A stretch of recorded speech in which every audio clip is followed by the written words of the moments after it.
Olá pessoal, boa noite. E aqui vamos começar a nossa quarta live.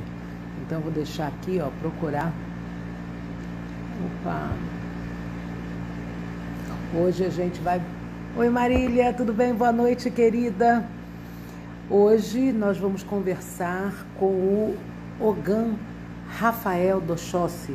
Ele é doutor em Ciências Sociais, Antropologia e psicólogo. Ogan do Terreiro de Candomblé, da Casa Branca da Bahia.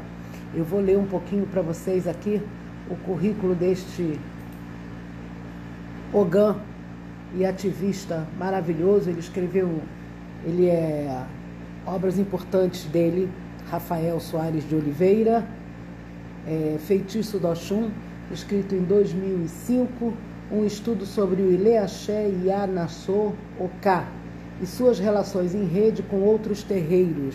Foi a tese de doutorado dele. Oi, Rafael. Rafael já está aí. E ele fez na Universidade Federal da Bahia. E Rafael Dochossi, Ogan Rafael Dochossi, ele é também um gestor, não é? De Koinonia. Koinonia foi fundada em 1994. Presença Ecumênica e Serviço é uma organização sediada aqui no Rio de Janeiro, com atuação nacional e internacional, e essa é uma entidade ecumênica de serviços composta por pessoas de diferentes tradições religiosas reunidas em associação civil sem fins lucrativos. E eles integram também, Koinonia, o movimento ecumênico e prestam serviço ao movimento social.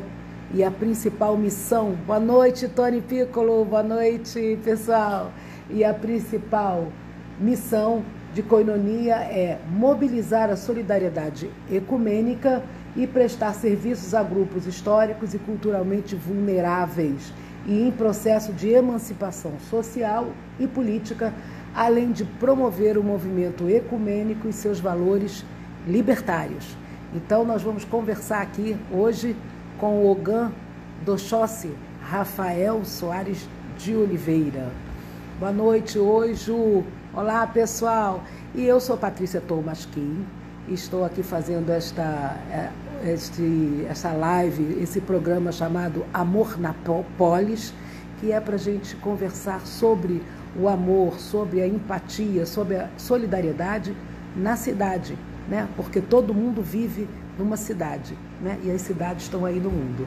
E eu estou aqui no Instagram da Amaivos e vou falar para vocês um pouquinho o que é a Amaivos, né? A Amaivos é uma plataforma digital de conteúdos e produtos e serviços culturais e sociais ligados a amor e direitos humanos.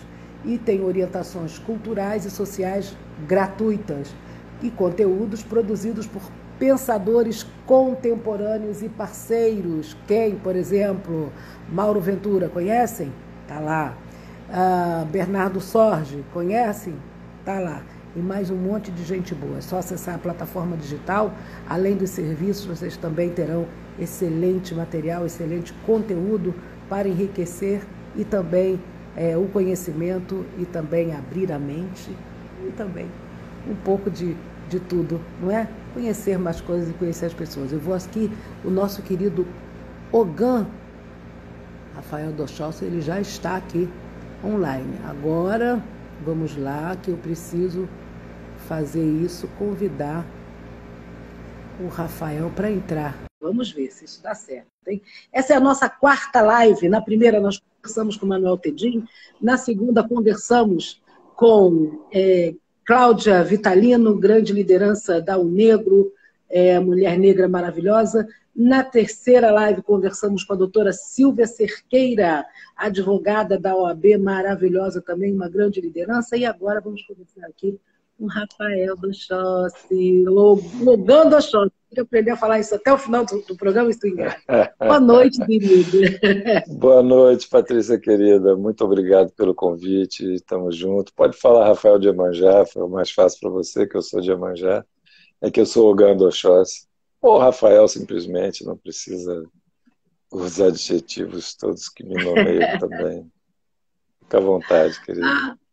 Obrigada. A Rita Grego está aqui falando. Parabéns pela homenagem mais que merecida de hoje. Obrigada, Rita. Recebi lá uma homenagem pelo Augusto Lilás, muito bacana, lá no Santuário do Cristo Redentor, convidada pela delegada Sandra Ornelas, que administra lá da CEPOL, da Secretaria de Polícia Civil. Rafael de Iemanjá Ogandoxóssi, da Casa Branca. Falei tudo certinho? Tá ótimo. Hoje o papo é sobre liberdade religiosa e Estado laico. Então, vamos lá, deixar você falar um pouquinho, seja muito bem-vindo, que boas novas você nos traz, e vamos lá começar esse papo que termina em 1 hora, porque o Instagram é assim, deu 60 minutos, ele faz plim-plim e vaza. Boa noite, José Rivaldo da Silva. Fala, José. Boa noite Carlos, a todas. tá cheio de gente. Boa noite a todos, boa noite, Paty. Eu fico feliz de estar aqui com você, se não por nada, pela nossa amizade, que é sempre bom a gente partir daí, né? Sem amizades não se constrói nenhum movimento, não se avança nada. E ainda mais estamos aqui numa página que fala de amai-vos, né? Então a gente está em casa. É verdade.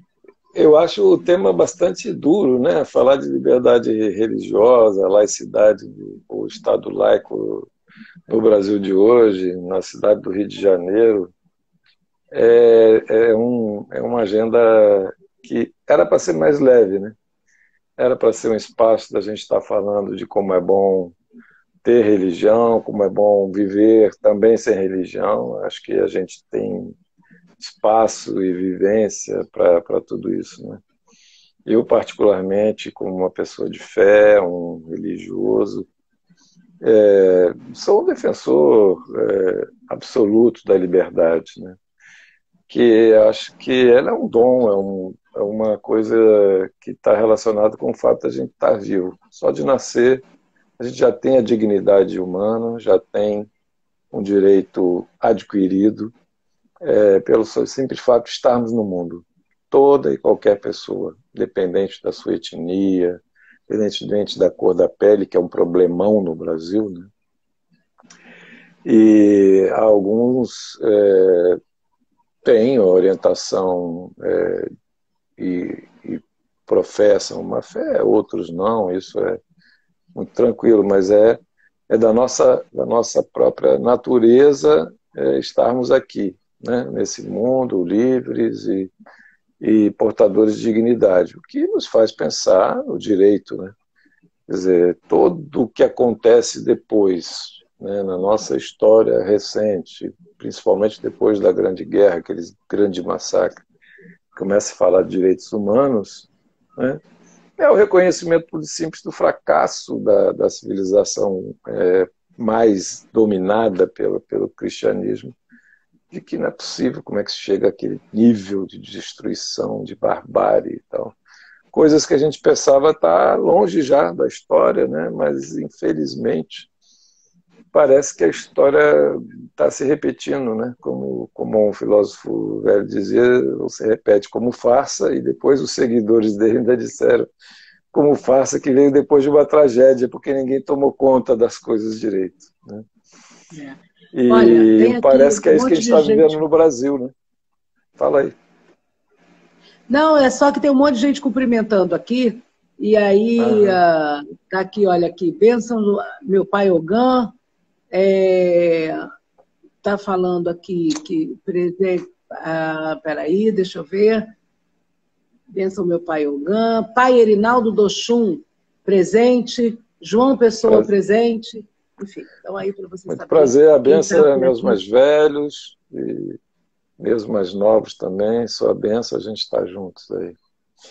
E só eu fiz uma pesquisa para isso. Conversar com você, viu? Fiz uma pesquisa para conversar com você, claro, né? Porque a gente precisa falar, né, de liberdade religiosa versus Estado laico, então vamos entender o que é isso. Né? Então, liberdade religiosa é a liberdade de você professar qualquer religião, né, de realizar os cultos ou as tradições referentes a essas crenças, de manifestar-se em sua vida pessoal, conforme seus preceitos, e você pode viver de acordo com essas crenças.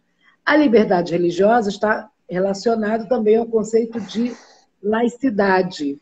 Porém, é importante frisar que não é necessário que o Estado seja laico para que a liberdade religiosa exista nele. Tá? Então, isso é uma coisa importante. Um país pode adotar, por exemplo, uma religião oficial, mas permitir que seus cidadãos pratiquem outras religiões que não aquela oficial do Estado. Então, por exemplo, é o caso da Dinamarca, é o caso do Reino Unido e é o caso de Israel. Entretanto, um Estado laico, como o Brasil, ao se afirmar como tal, tem o compromisso de separar Estado e religião e de proteger a liberdade religiosa, garantindo esse direito a todos os seus cidadãos.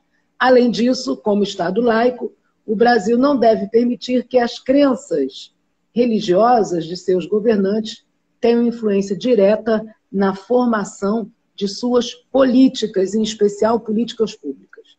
Então, a liberdade religiosa, elas são garantidas por leis específicas que definem quais são os direitos religiosos dos cidadãos de cada país. Aí elas podem ser diferentes ou tratadas de modo distinto por cada país, conforme sua legislação.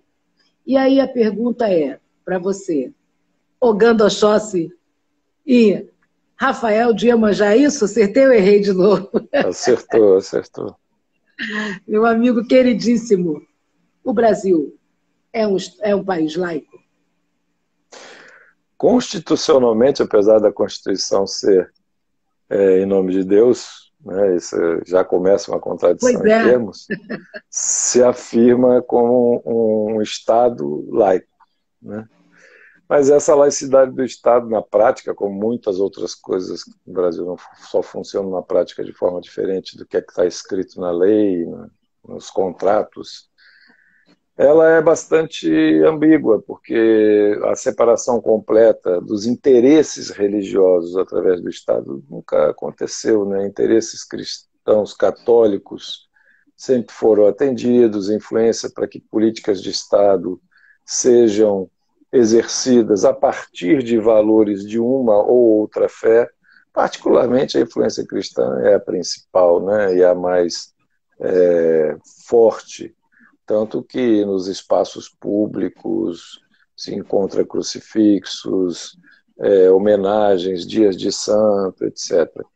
São coisas que na cultura, eventualmente, você pode admitir, não ficar no embate, a laicidade exige que... O problema todo da laicidade é quando o grupo religioso tenta fazer com que as ações do Estado sejam regidas pelos seus valores religiosos. Quer dizer, um grupo tenta impor a todos seus valores, e aí suas regras, suas opções do que é melhor ou pior, e suas interpretações do que é de uso de direito de todo mundo. Né? Por exemplo, exatamente o termo laico ou Estado laico. Aí já vem uma pessoa com uma orientação religiosa fundamentalista, geralmente cristã, e diz, não, o Estado é laico, mas não é ateu. Então o quê? Então, não deveria... Então, tá bom, fique com o seu então. O problema é que então começam a tomar iniciativas de influência e de tentar amealhar poder, alcançar, ocupar poder, para do poder fazer exercer a sua vontade religiosa, em qualquer ato moral, em qualquer orientação ética, em buscando converter os outros para a sua fé a partir de omissão de setores do Estado ou até por implementação de ações públicas. Outro exemplo é articulações religiosas para recolher doentes dependentes de droga para conversão em casas de saúde de pessoas cristãs. Isso usar o aparelho do Estado para amealhar mais público, mais poder, até poderes adversos, como nos presídios, acabou sendo a oportunidade desse poder religioso ultrapassar as fronteiras do Estado e entrar no braço do crime. Então, essa relação entre religião e poder e seus desdobramentos com o Estado ou outras formas mais escusas de poder é ultra condenável, é muito complicado. Eu acho que nós religiosos não estamos nessa porque queremos o poder. O poder, ele sempre para nós é um estado de possibilitar mais amor, mais condição da gente se abraçar uns aos outros, não deixar ninguém de fora. Só para isso serve o poder. Se não servir para isso, ele está mal das pernas. Então, acho que o Brasil ainda tem muito a percorrer e agora, em um contexto muito ruim, né, em que um presidente fala Deus acima de todos, ou o Brasil acima de todos, ou seja, Deus acima de tudo e o Brasil acima de todos. Se ele falasse isso pessoalmente, ok, mas falar como presidente da República já muda completamente, o chefe de Estado, e ainda torcendo para nomear de uma determinada religião para ministério ou para cargo de poder judiciário, ou seja, isso são parâmetros que não necessariamente são impopulares, porque a população é bastante religiosa, né? A religião, apesar das previsões, as pessoas religiosas aumentaram muito, né? Havia previsões de que tudo ia acabar, que a religião ia ficar para lá e tal. Não, aumentou muito. Muito para bem e muito para perversão também, porque acabou se aliando a coisas muito ruins, de valores desumanos, né? A inumanidade de alguns atores que se dizem religiosos é inadmissível, é muito ruim, né? Aqui, quem faz essas pesquisas, para mim tem que falar, é a Xoxana. Xoxana é uma estudante de ciências políticas e ela mora na Bahia. Ela dá essa contribuição aqui, tem que agradecer, muito obrigada, Xoxana, pela pesquisa. E aí, nessa pesquisa que ela faz, assim, né, ela traz esses dados, alguns dados da exposição dos símbolos religiosos em espaços públicos, esse que você falou, que é a citação, nossa Carta Magna, nossa Constituição laica, começa citando o nome de Deus, mas o artigo 5º da nossa Constituição, ele trata especificamente da liberdade religiosa e diz que a liberdade que é inviolável e a consciência de crença sendo assegurado, a Constituição, o livre exercício aos cultos religiosos e a garantia na forma da lei e a proteção aos locais de culto e suas liturgias. Então, e diz que ninguém será privado, para além da esfera privada, também o artigo 5º fala da proteção aos locais de culto e da proteção também às liturgias, que a gente cita pouco esse aspecto do artigo 5º. E ainda segue dizendo que ninguém será privado dos direitos por sua crença, ou seja, uma pessoa não pode ser presa ou admoestada por expressar sua crença religiosa, e a assistência religiosa está assegurada em entidades civis e militares de internação coletiva, demonstrando que o fato do Estado ser laico não significa que ele deva impedir manifestações religiosas em locais públicos, mas sim garantir a liberdade para que cada um haja de acordo com as suas crenças. Então, isso é muito importante, porque esse aspecto ele vai trazer para a gente está aqui no Rio de Janeiro e em outros lugares também, a gente tem, na verdade, já de cara, essa questão da proteção dos locais do culto e suas liturgias, por parte do Estado brasileiro, ela é muito fraca, né? Ela é muito tênue quando não se trata de uma religião majoritária, né?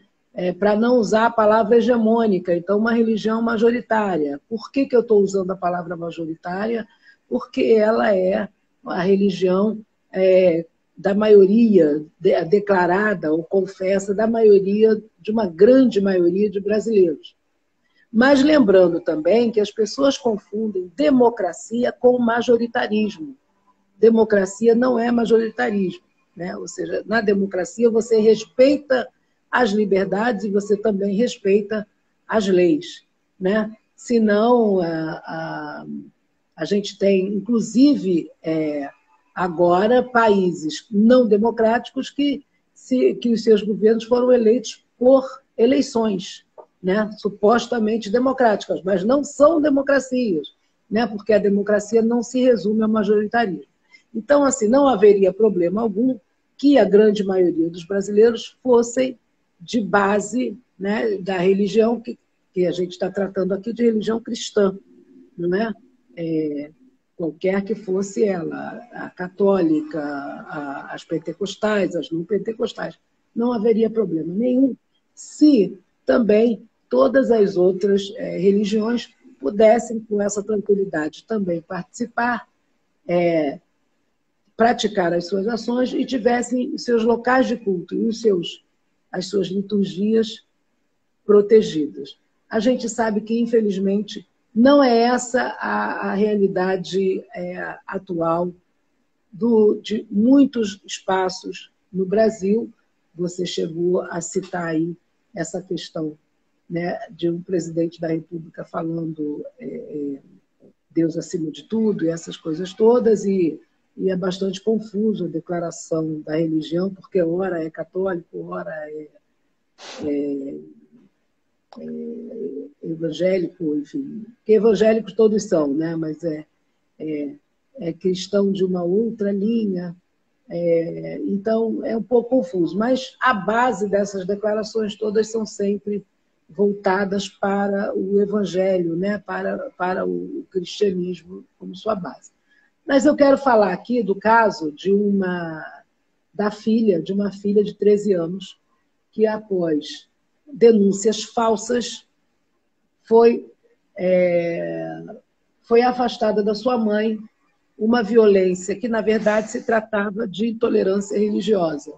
E é porque a mãe era de candomblé e a filha participava desse culto. Em oposição, por exemplo, a outras religiões, né? Porque aí há o escândalo, como, não pode, é o caso da pastorinha, né? Que é uma menina que desde pequenininha está lá no culto, e ninguém afastou a menina, nem disse que a mãe estava fazendo algum tipo praticando algum abuso. A manicure Keitiana Belintani recuperou a guarda da filha de 12 anos, que foi retirada após ação do Conselho Tutelar, que, ouvindo familiares, disse que a menina teria sido vítima de maus tratos e abuso sexual em ritual de iniciação do candomblé, religião de matriz africana, da qual a mãe também fazia parte. Esse é um outro caso. Em sua decisão, o juiz Danilo Bright, da 2ª Vara Criminal de Araçatuba, no interior de São Paulo, afirmou que o exame de corpo de delito mostrou que não houve nenhuma violência contra a menina e que, em depoimento, também disse estar de acordo com todos os ritos de iniciação da religião. Então, e aí esse caso da menina pastorinha, que não sofreu nenhum, e todas as crianças que estão por aí pregando e tal, não sofrem esse tipo de ataque, não é? Agora, a gente vê que é um conselho tutelar que deveria estar atuando justamente no artigo 5º da Constituição, não só protegendo esse direito, mas também protegendo o culto, o local de culto e a sua liturgia, né? Então, esse caso, a gente vê que todas essas 3 instâncias foram violadas, né? Além da violência em si de retirar a filha de um momento em que ela estava numa iniciação, pelo que eu entendi, era um ritual de iniciação da menina, totalmente cuidada, Então, há uma violência aí também, uma violência não só física, como uma violência simbólica, e uma tentativa de interditar que essas pessoas praticassem o seu culto. Não é a primeira vez, você podia nos relatar o que aconteceu aos ataques da mãe, que a gente faz as manifestações Gilda. Mãe Gilda, que teve a sua casa atacada, né, diversas vezes, e a pessoa dela também atacada, como essa mãe foi atacada, como a menina foi atacada, e ela veio a falecer. Então, essa faz quantos anos isso, Rafael? Foi em 2000, então já são 20 anos esse ano. Em janeiro, de 21 de janeiro, ela veio a óbito. Depois de sofrer no final do ano, no final do ano anterior, que era 99, né? Ela sofreu ataques no jornal da Igreja Universal, a Folha Universal, que recuperou imagens da participação dela nas manifestações do Fora Collor. Ela esteve nas manifestações do Fora Collor, fez um gesto simbólico, como se estivesse fazendo assim um despacho, Fora Collor. Capturaram essa imagem indevidamente da Folha de São Paulo, colocaram uma tarja preta nos olhos e com títulos charlatães, macumbeiros, feiticeiros de magia negra, fazendo mal, etc. Estamparam na primeira página desse jornal, que tinha já na época a tiragem de 1 milhão de exemplares, e distribuiu. Isso chegou nas mãos dela, ela ficou muito abalada. Imediatamente a vizinhança começou porque um passa para o outro, e a Igreja Universal tem muitas bases, e começaram a procurá-la. De repente, outras igrejas foram até o terreiro para agredi-la verbalmente, depois jogaram a Bíblia nela, ela se machucou, e ela, num período ali do final de dezembro até esse início de janeiro, ficou procurando advogados, e, enfim, havia algum receio de enfrentar a Igreja Universal. Felizmente, a Koinonia estava em Salvador trabalhando com um escritório de advocacia, e nós aceitamos a causa dela. No dia 20, ela assinou a procuração para advogado.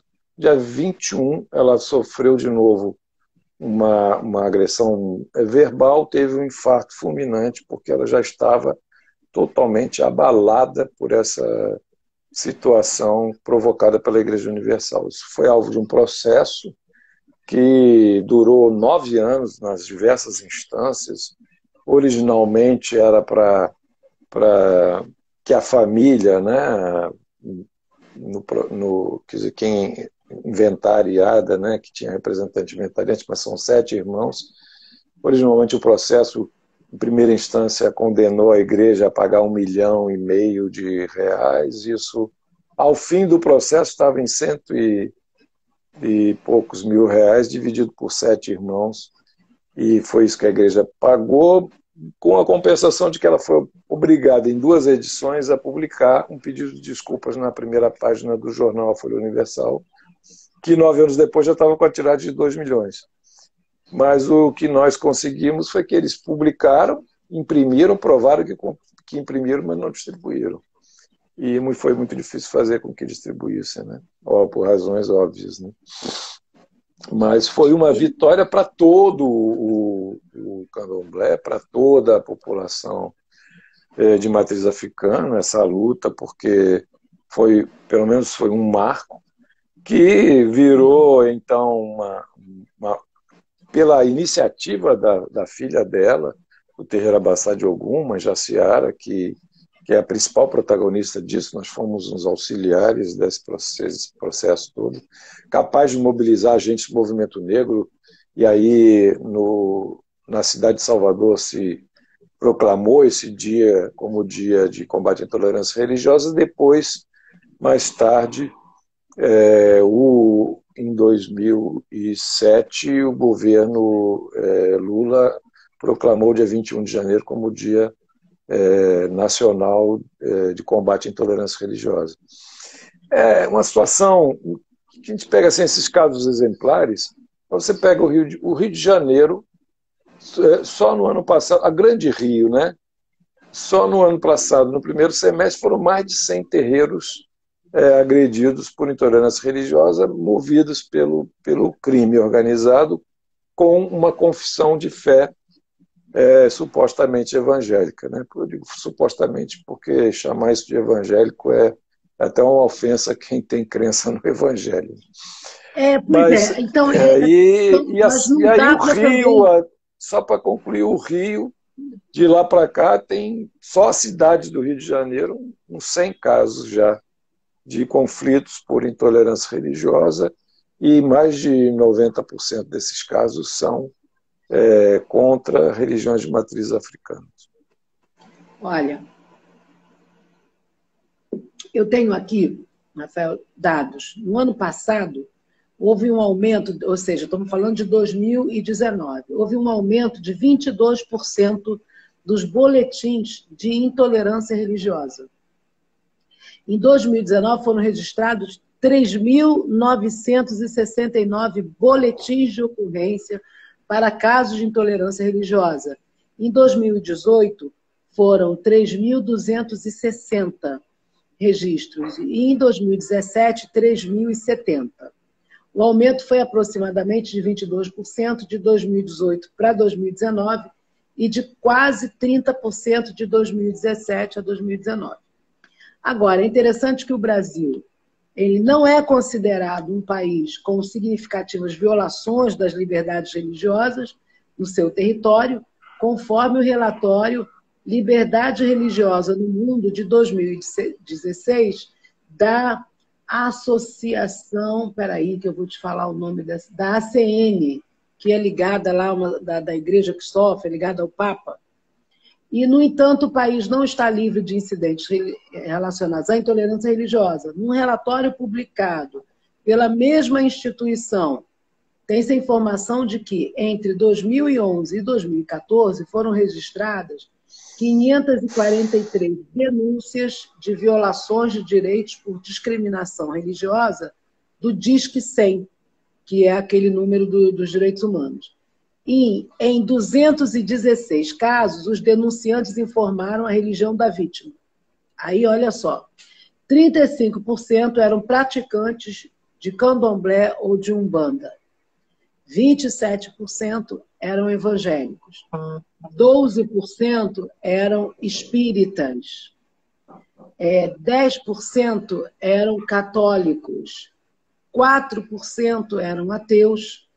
3% eram judeus, 2% muçulmanos e 7% pertencentes a outras religiões. Os casos contra indivíduos que professam o candomblé ou a umbanda como religião, eles vão ficar, isso é uma coisa desse, dá 35%, mas é 35% de uma população que é 0,3% da população brasileira. Ou seja, o menor número, digamos, em termos de volume de praticantes dessa religião, tem o maior número de ataques que sofrem. Então, isso se torna muito expressivo. Tem dois elementos. É um número, é uma estatística que da própria instituição, dessa da Igreja que sofre, que é ligada ao Papa, é uma estatística da própria instituição que desfaz essa coisa que o Brasil não é considerado, a não ser que a gente esteja considerando aqueles países em que você tem guerras e guerras e guerras por conta da questão religiosa. E tal. Mas, no caso do Brasil, eu fiquei assustada, porque olha que eu estou nessa caminhada aí, né, ombro a ombro há muitos anos, mas eu fiquei assustada com essa estatística, que 30%, 35% dos casos são de ataques a religiões de candomblé ou umbanda, sendo que a população brasileira que pratica o candomblé e a umbanda é 0,3% da população. Nós, judeus, somos 0,005%. 5, acho, né? Então, nós somos 120 mil judeus no Brasil todo. E o número de ataques a nós foi de 3%, né? Que é altíssimo na nossa concepção, né? Não deveria haver ataque nenhum, mas há. Mas 35% de 0,3% da população é algo que fala para além. Aí eu queria perguntar para você, enquanto doutor em ciências sociais, né, antropólogo, para além dos governos, porque a gente estava falando até agora, fazendo uma análise do governo, mas do ponto de vista da antropologia, o que isso significa? Bom, eu só queria comentar duas coisas dos registros que você apontou. Uma que os casos, às vezes na estatística ele entra como intolerância religiosa, você vai lá no boletim de ocorrência, ele foi colocado ofensa religiosa, injúria religiosa. O crime de intolerância é aquele passível de prisão, de condenação. Esses outros são atenuados, que eles são uma forma diferente de falar de briga de vizinho e tal. Então, só para falar dos dados brutos. Outra coisa dos dados brutos é olhar o crescimento do número de registros de evangélicos que se consideraram ofendidos no Disque 100. Isso tem bem a cara de um movimento de reinterpretação do que é ofensa e como assim, uma mobilização, uma espécie de militância para denunciar uma nova interpretação do que é se sentir ofendido. Por isso que cai a porcentagem para 35%, que seria maior, infelizmente, em anos anteriores. Porque há um crescimento um mascaramento dos dados, você diz. Porque há um crescimento de evangélicos que parece que é uma militância de denúncia, uma interpretação, por exemplo, quando um evangélico é impedido de pregar onde não deve, ele registra uma denúncia, liga para o Disque 100, é orientado a ligar. Se ele for pregar no meu terreiro e disser, não, você não vai pregar aqui, ele vai falar que a liberdade religiosa dele é fazer essa pregação, entende? Bom, mas isso são dados para aprofundar, quer dizer, são questões para aprofundar na leitura dos dados, né? Antropológica e socialmente, o fato da gente estar mais exposto é porque a intolerância religiosa ela vem junto com o racismo religioso, né? Quer dizer, as nossas religiões, inclusive o nosso povo tradicional, pouco usa a palavra religião, né? Se considera, nós vivemos assim, né? Nós olhamos o mundo assim. As árvores falam, a natureza fala, todo mundo está ligado com todo mundo, as pedras falam, a gente, quando faz a iniciação, tem um corpo preparado. Aquela menina, ela estava tendo o corpo preparado para lidar com o sagrado. Ela ia ser uma sacerdotisa, assim como eu sou, como várias outras pessoas são, com funções diferentes, mas são sacerdotes e sacerdotisas. E para nós, usar a palavra religião é um uso corrente, civil, normal, mas no interior da nossa vivência cultural. E eu, como branco, aprendi muito, né, dessa vivência, porque eu não nasci no interior do candomblé, não nasci no interior impregnado da cultura da população preta, né?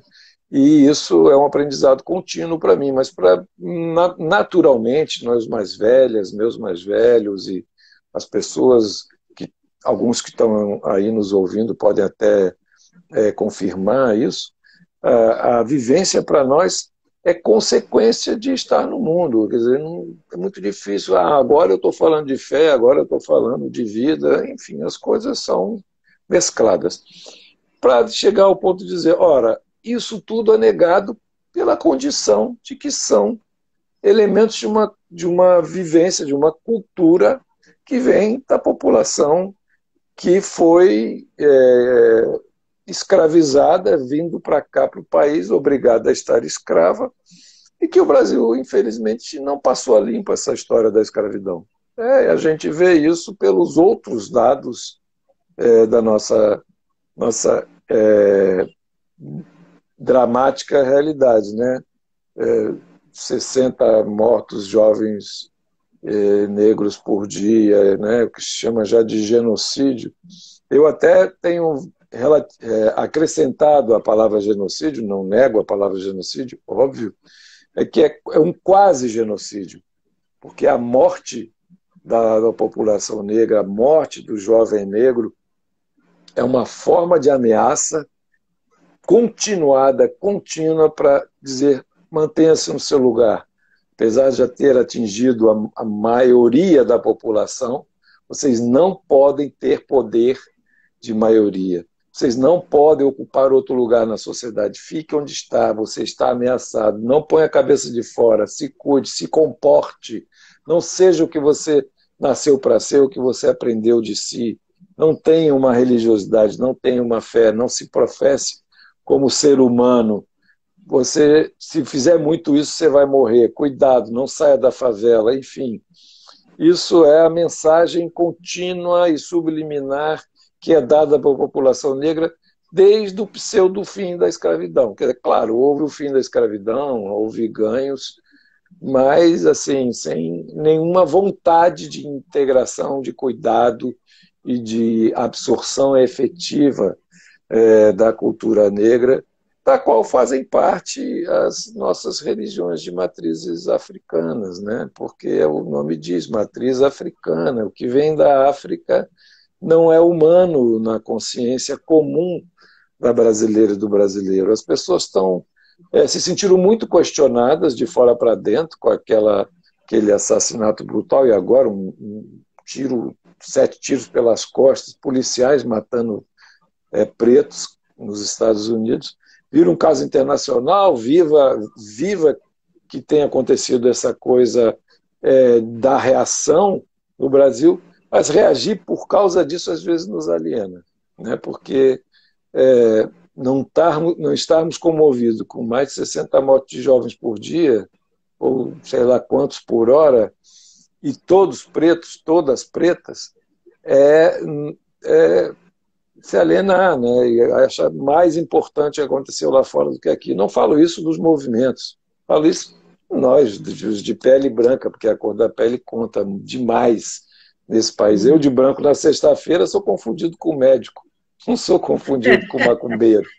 Eu posso falar macumbeiro porque sou dessa turma, mas para os outros macumbeiro é ofensa, né? Então, enfim, esse contexto, né? Não somos os únicos que professam fé e que é a religião dos negros, não estou dizendo isso. Estou dizendo que é mais uma condenação, né? Você tem uma maioria, por exemplo, no povo evangélico de base de mulheres negras, né? Isso é um dado a refletir. O espaço que se cria ali, a força que se cria nessa base e tal. O problema é que também é um espaço aberto a uma mensagem perversa, né? Que é totalmente afim com a nossa história da cultura, para você me pediu para falar como antropólogo, de uma cultura de negação permanente, né? De demonização permanente, de identificação da nossa religiosidade como um mal. Então, você vê muitos casos, às vezes, de agressão, é um cidadão comum que foi à igreja 1, 2, 3, 100 vezes ouvindo a mesma pregação, dizendo que no nosso terreiro, para dar um exemplo, está sendo criado lá um monte de diabinho. Aí ele vai na fonte matar os diabinhos, né? Isso é o que ele aprendeu. Se você pressiona o pastor, a liderança máxima vai dizer: não, nós não mandamos que fizessem isso. Ora, não mandaram, criaram mais um elo, uma visão de mundo que já é histórica, desde de todo o período de escravidão e de vida dos negros no país. Eles só agregaram mais uma condenação e a vontade de exorcizar os nossos deuses e deusas. É isso que eu posso dizer. Nós somos mais um no elo, mais um no elo desse ódio. Existem outras intolerâncias contra a orientação sexual, as identidades étnicas outras, mas a nossa intolerância pode ser chamada literalmente de racismo religioso, ódio religioso, não tem jeito. No caso nosso, da nossa matriz africana.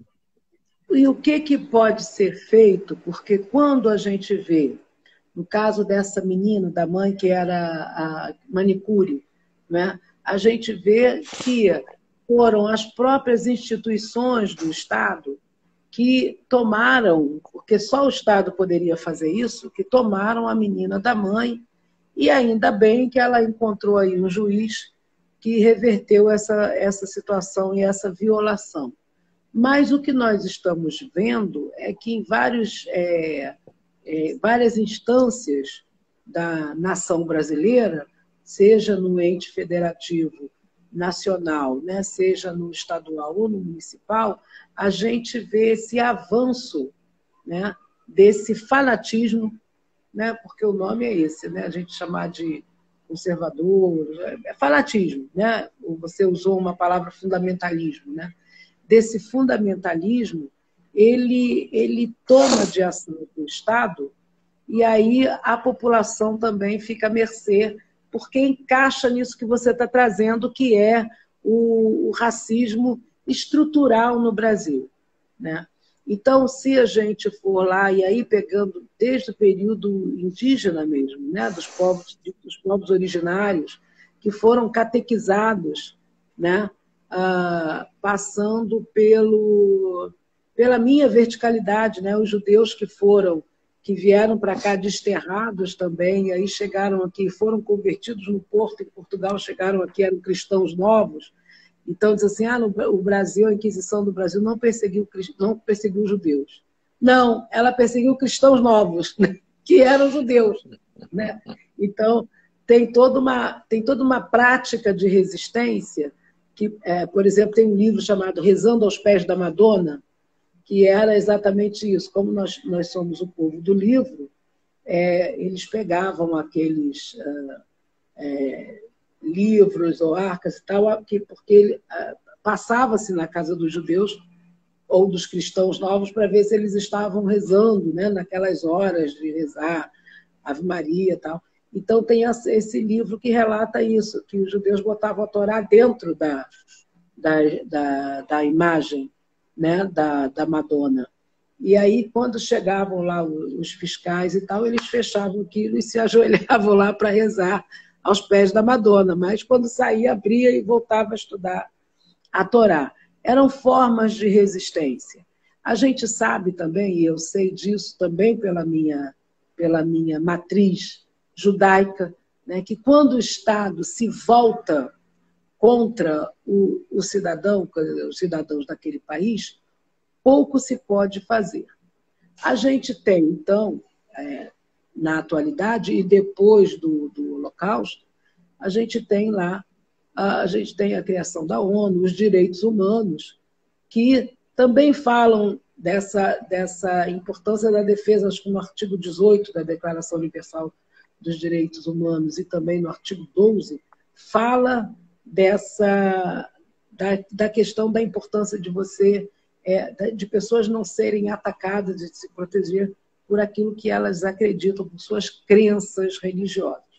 Mas então a gente tem essa situação toda agravada, quer dizer, a gente tem um racismo estrutural que vem aí desde a colonização, a gente tem uma máquina do Estado que, de alguma forma, alguns grupos estão agora aproveitando para, a partir dela, fazendo essa inversão, né? Em vez de usar a máquina do Estado, de um Estado democrático para proteger os cidadãos, todas essas instituições podem estar sendo usadas para o contrário disso, né? Nós já sabemos que no racismo isso funciona, que é o poder de polícia, a gente sabe que as prisões estão lotadas, né, de negros, né, e negras, basicamente.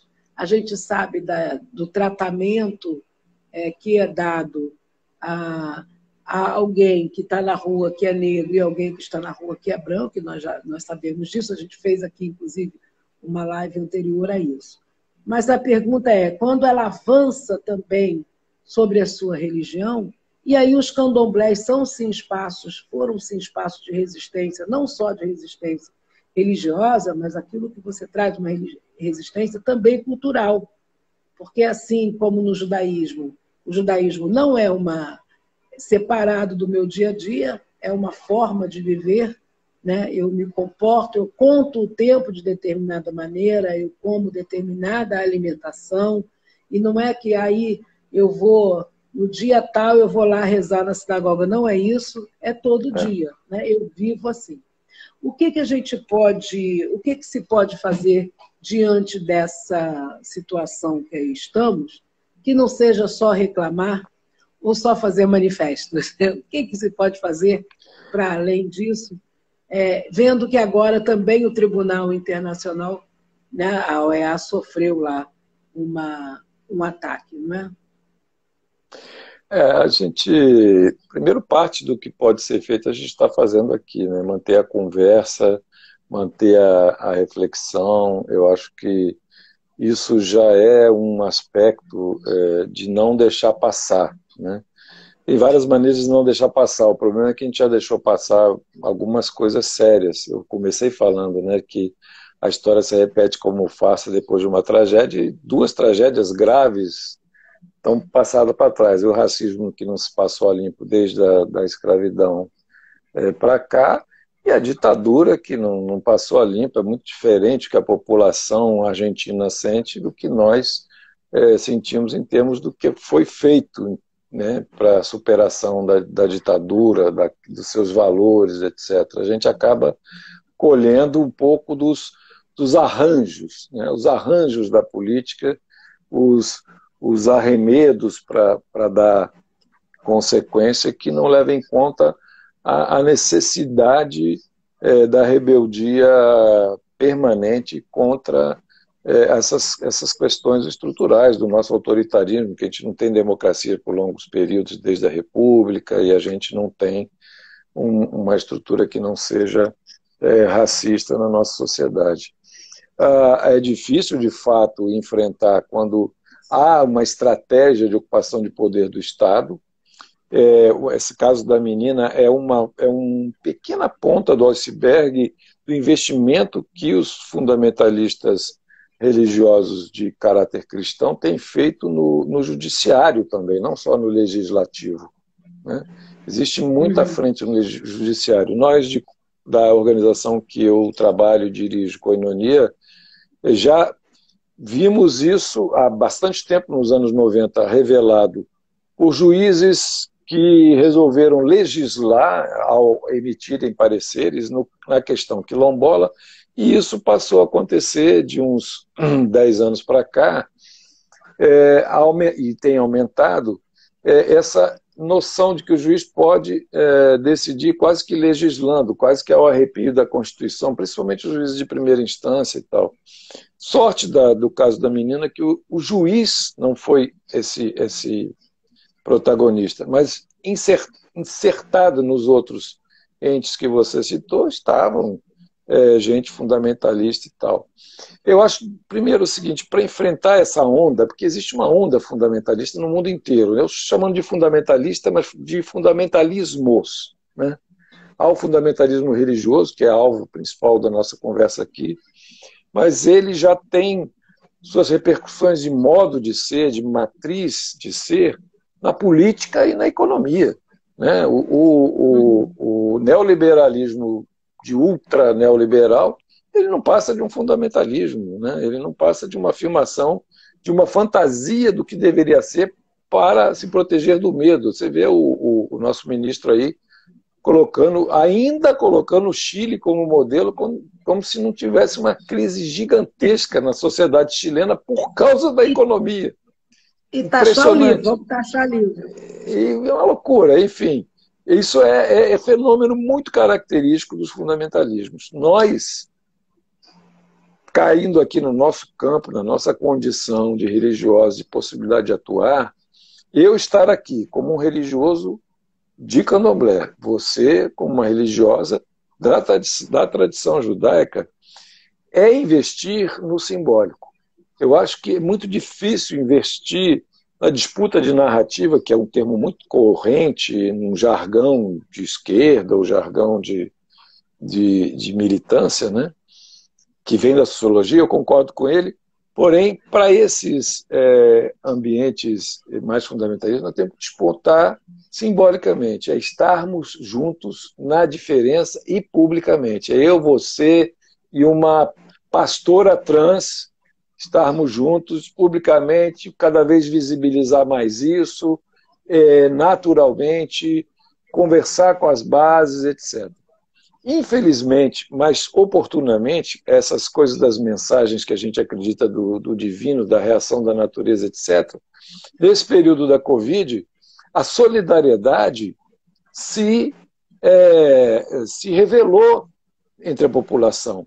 Quer dizer, esse pregador fundamentalista, intolerante, que diz que eu ajudar o outro é uma atitude comunista, uma atitude indevida, eu, como religioso, que sou do candomblé, que quero acolher uma pessoa no meu terreiro, não, ele está fazendo uma coisa que não está considerando o mérito, não está considerando que esses pobres não se viram e tal.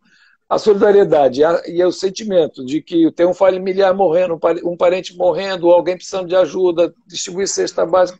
Essa questão da solidariedade, a retomada dela como valor universal, ela é uma oportunidade para nós. Nós não podemos largar a mão, abrir mão disso. Eu acho isso uma oportunidade para falar de alguma coisa agora que a gente tem que lidar. Além de estar atuando, de ter gente eleita, né? Espero que pessoas boas sejam eleitas agora para vereadora e vereador, que a gente possa atuar na disputa de poder, alguma coisa, porque é difícil, a institucionalidade está restrita, né? O Estado está balançante, mas é isso aí tem que fazer. Mas não deixar que seja cooptada a solidariedade para, por exemplo, a grande porta-voz partido do poder, por exemplo, ela é capaz de falar agora de Solidariedade S.A. Ela percebeu, assim como nós percebemos, outros percebem também, que a solidariedade como valor universal está em questão, em boa questão, está em ótima questão. Ela deve ser valorizada, deve ser propagada, deve se afirmar e puxar para as nossas mãos. Nós que somos religiosos, nós somos afeitos à solidariedade. Para mim, para a minha fé, eu estou ligado a tudo e a todos. O sofrimento de um é o meu sofrimento também. Acredito que também seja na sua. E eu, assim, praticamente me despeço, porque o tempo vai encerrar já. Deixo você concluir o trabalho. Você fique muito calmo, viu? Que temos ainda 3 minutos e essa live, assim, ela vai e ela acaba de repente, mas a gente sempre finaliza ela. O Tony Piccolo perguntou assim: Rafael, acredita numa convivência amorosa entre crenças diversas no Brasil? Eu acho que você já falou disso aqui. Eu vi a pergunta dele, tentei tocar. Eu queria pedir para você, nós temos aqui, são 22h57, então nós temos aí um tempinho ainda para encerrar. Eu queria pedir para você que você agora trouxesse aí o Ogando Oxóssi, o Rafael de Iemanjá, e essa amorosidade toda, você foi convidado também por ela, você é uma das pessoas mais amorosas que eu conheço, um amigo querido, então que você trouxesse um pouco assim para a gente uma mensagem pequena, porque temos agora 2 minutos para a gente encerrar aqui, que tem a ver com a sua verticalidade aí, com a sua religiosidade, e já deixando aqui para todo mundo um grande abraço e também bênçãos. Nós estamos no mês de Elul, que é o último mês do calendário judaico, é um mês de reflexão, mas a gente também deseja um ano bom e doce para as pessoas. Então, que o seu ano seja bom e doce, e vamos aí encerrar a live com a sua reflexão de 1 minuto e meio. Muito obrigada, meu amigo, por estar aqui. Obrigado, Patrícia. A gente sempre fica com o sentimento que o tempo foi pouco, porque a gente se gosta e bater papo é muito bom. Eu queria pedir licença e a bênção aos meus mais velhos e às minhas mais velhas que estão aí, e a bênção aos mais novos também que estejam, e as outras pessoas que estão nessa live de fé ou não fé, licença para compartilhar com vocês um sentimento, né? Que o dia de hoje para nós é o dia de Oxóssi, ele está terminando, né? É nosso rei, ele é o caçador, ele é o que procura que todos tenham fartura, mas é também... 27 segundos, 25 segundos, vai! E que todos estejam abençoados em qualquer fé, em qualquer direção, que todos os mistérios sejam revelados por trás das nuvens que Oxóssi lança a todos. Com muito axé, estamos juntas e juntos. Axé, shalom. Tchau, pessoal, boa noite. Axé, boa noite. Obrigadão, querido. Muito obrigado pela presença.